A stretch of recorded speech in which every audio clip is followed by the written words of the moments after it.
Well, you guys, the time has finally come. I now have the Neca Godzilla 1989 and 2003 in my possession. So, I've been talking about these figures for 4 months now, and to finally have them here, this is what all the videos have been leading up to. So, let's go ahead and get started.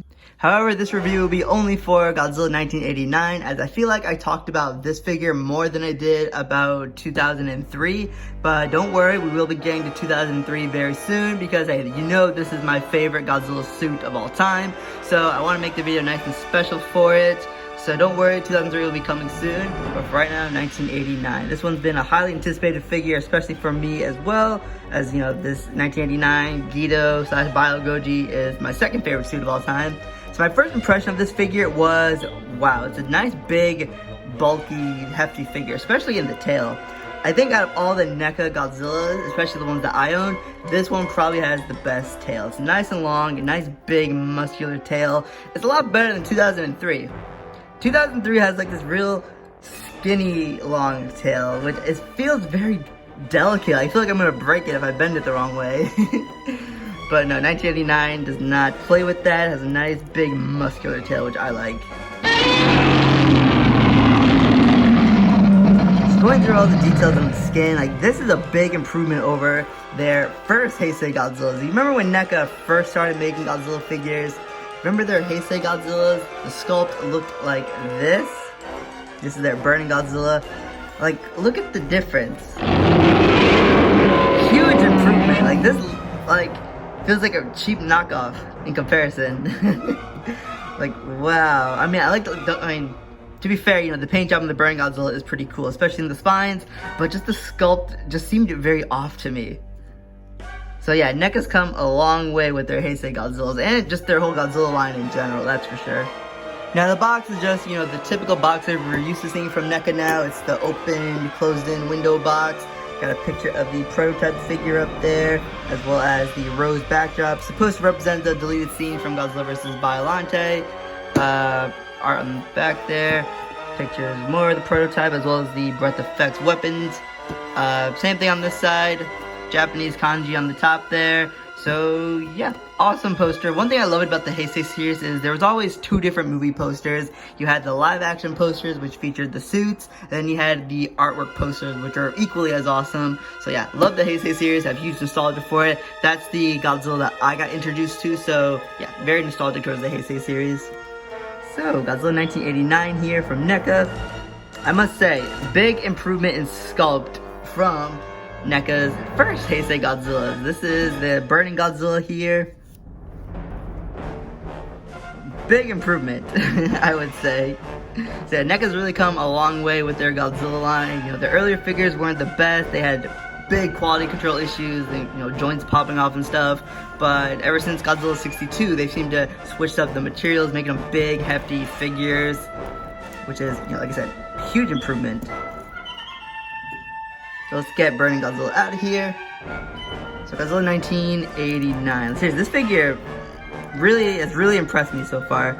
I love the work on the spines. There's a nice bone white color, really detailed, as well as down to the tree bark like charcoal black skin. The chest piece, the claws, the toes. Seriously, real good job. And like I said, the tail is just this big muscular tail, so it's really awesome. Now the one complaint that I would say I would have about this figure is just the look of the face. It looks a little kid-friendly, it doesn't look as intimidating and mean like it should, but it's not that big a deal. The face does look pretty cool at some angles. It's just, straight on, sometimes it looks like he's just smiling and laughing at you. But, from an angle, it looks really good. Like that looks like reminiscent to the X Plus figures right there. Well, not reminiscent, but, it gets the job done. Awesome. Now, articulation, it's NECA, so you know what to expect. A lot of articulation. Jaw open and closes. Head can move. Liver articulation in the necks. Torso swiveling. Arm has a few joints in it. The hands can open and close a little bit. Legs can go in and out like that. Slight movement at the knee. Slight swiveling at the leg, at the feet, my bad. Yeah, typical neck articulation, you already know. And of course the tail, is sectioned off. Be careful though, because you don't want the joint to pop off, but it won't pop off as easy as the earlier figures, that's for sure. Yo, I swear, from an angle, this figure looks real nice. Like, it kind of looks like he's snarling a little bit right there. Like I said, my only real complaint is when you look at him, like, front on, he kind of looks like he's smiling and laughing. I really wish they didn't use, like, the white in the eyes. I feel like that is what gives it the kind of cartoonish kind of look. But if they did a darker color, you probably wouldn't be able to make out the eyes. So I guess I understand the reasoning for that. But yeah, guys, other than that, a little minor complaint, the rest of the figure is really, really nice. Like, it gets the look of the Bio/Geto Goji suit down really well. So let's go ahead now and compare this figure to his ancestor, the Bandai 1991 Godzilla, which 1991 and 1989, they're the exact same Godzilla suit, just with slight alterations.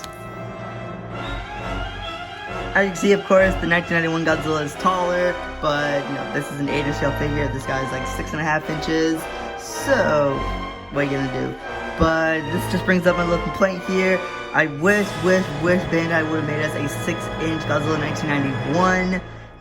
We did, however, get a little 3-inch Godzilla 1989, which looks very identical to the 1991 here. Bandai, you could have easily rescaled this figure to make it a 6-inch 89 Godzilla, but instead what they did was they gave us five reissues of the Bandai 1992 Godzilla. I wish we could have gotten a 6-inch 1991 Godzilla in the memorial box, or maybe even in some of the newer lines, but it has not happened. I do not want to see any more 92 Godzillas, come on. Unfortunately, this Godzilla will not go in scale with your Movie Monster Series Biollante. However, if you're trying to make movies for it, with camera angles, forced perspectives, you can definitely go ahead and make it work. So overall, you guys, I'm happy that NECA gave us a Godzilla 1989, especially because there are hardly any 6-inch figures of the Bio/Geto Goji suit. The only figures we've really gotten of that suit are Bandai's Godzilla 1991 here. However, this figure, it's 8 inches, and it was made in 1991, so it's a little old now. We have Bandai's Mini 89 over here, but this figure is a mini. It is nicely detailed, I'll give it that, but it's a mini figure.